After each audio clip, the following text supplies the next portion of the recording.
देखिए, गाड़ी जब आप हाईवे में चलाएंगे तो आप जब स्पीड में चलाते हो तो इसमें से साउंड आएगा, आपको लगेगा कि आपके टायर की वायरिंग ख़राब हो रही है। तो ऐसा नहीं है।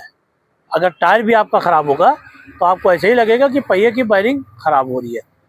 गाड़ी का साउंड जो है पहिए का आपका बदल जाएगा जब भी आप स्पीड में चलाएंगे। तो कभी भी ऐसा हो तो पहले मैकेनिक के पास जाने से पहले आपको क्या करना है, पहले टायर चेक कराना है अपनी गाड़ी का। क्योंकि आपको लगेगा, देखिए, कि टायर ठीक है, लेकिन टायर के जो तार होते हैं वो ख़राब हो जाते हैं।